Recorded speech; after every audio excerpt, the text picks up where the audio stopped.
Could Moiraine be leaving the Wheel of Time show after season 3?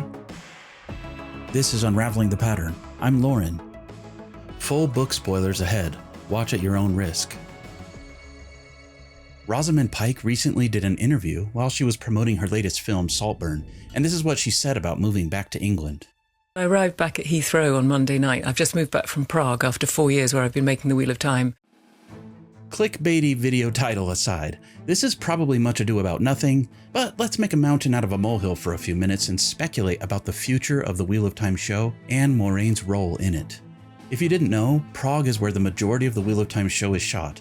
Not all of it, but it's certainly considered the home base of the show. I got to go there last year and tour some of the sets, and it was absolutely glorious. I still haven't released my full video about that, and I'm sorry, but it's coming soon, I promise. Be sure to subscribe to Unraveling the Pattern so you don't miss it.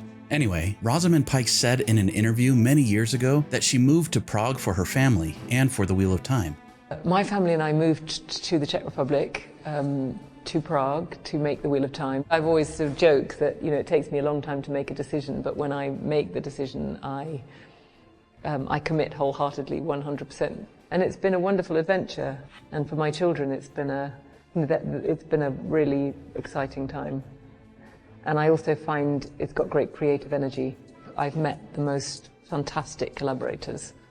And now she's moved back to England. Now, it's likely that Rosamund Pike just moved back to England from Prague for personal reasons, possibly for her family, and that it won't affect shooting for the Wheel of Time at all. It's a fairly short flight from London to Prague, and most of the other cast members don't live permanently in Prague, so it makes sense that she would only travel there for shooting the Wheel of Time as needed, just like the other cast members do. Especially because they really only release a new season every 1.5 to 2 years anyway, so this will probably free her up to do other projects between seasons. But if we put on our tinfoil hats for a minute, I see this as a possible sign that either the Wheel of Time Season 4 is in jeopardy, though I don't really want to think about that, and I don't really want to talk about it. Or, more likely, the other possibility, which is my favorite theory, is that in Season 3, we'll be getting the Moiraine storyline up through the ending of Book 5, The Fires of Heaven. This is the part where I tell you to stop watching if you haven't read the books. There will also be a small mention of Game of Thrones Season 1, so watch at your own risk. We know that Season 3 will mostly cover Book 4, The Shadow Rising, but I personally think that much of what happens in the Aiel Waste in Book 5 will also happen in Season 3, with the season ending on a major cliffhanger with Moiraine's apparent death at the hands of Lanfear through the redstone doorframe. They've certainly set up the rivalry between Lanfear and Moiraine in the show early on, and there was that brilliant foreshadowing moment where Lanfear pushed Moiraine through a doorway in Season 2. In my opinion, it's just a matter of time before Moiraine gets her revenge and pushes Lanfear through another doorway. Some people think we won't get the famous dock scene until later in Season 4, but in my opinion, the Wheel of Time needs a sort of shocking, kill the main character, Ned Stark moment, and I think ending Season 3 with Moiraine's death will be a really great way to get people hyped for Season 4. To add more fuel to this crazy theory fire, in a New York Comic-Con panel way back in 2021, Rafe Judkins accidentally let slip that someone would be dying in Season 3. Like when we're in a production meeting and I'm like, okay, well then this character is going to die in Season 3, and they're like, no! Why did you do that? And it'll be someone you didn't even really expect to be super invested in the books and the series. And one of the second costume assistants is just like gasping. At first, it sounded like he was going to say at the end, but then he changed it to say in Season 3. Now, I know there are many other possibilities, like one of Alana's warders or another character dying, but I like to think that he was talking about Moiraine here. Okay, we'll just tell you now. She's the one who dies.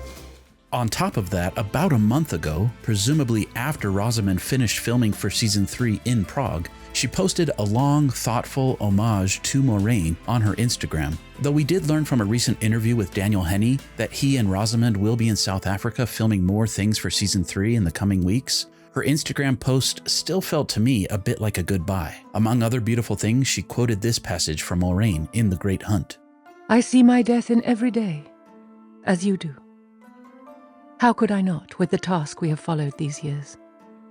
Now, with everything coming to a head, I must see it as even more possible. Rosamund Pike will likely still be a producer on the show, and she'll probably be back within a season or two. I don't think they'll keep her away for quite as long as she was away in the books. In my opinion, having Rosamund Pike as the sort of main character for the first 2 to 3 seasons was smart from a marketing standpoint, and it helped to show how the Wheel of Time stands out from other fantasy by focusing more on the Aes Sedai and the White Tower, but it hasn't been my favorite choice as a book fan. I've always wanted the main characters, especially Rand, to have more of the spotlight, and I think ending Season 3 with Moiraine's death will be a great way to really bring the focus to the Emond's Field 5. It will also set things up so that we'll likely get Dumai's Wells at the end of Season 4. Well, what do you think? Am I crazy? Will Moiraine be in the show in Season 4? Is her moving back to England really much ado about nothing? Please check the links in the description for more information, and as always, thank you for watching, liking, and subscribing. Special shout out and thank you to my amazing Patreon and YouTube supporters. I couldn't keep doing this without your support. I promise more great videos are coming soon, but until next time, let the dragon ride again on the winds of Prime.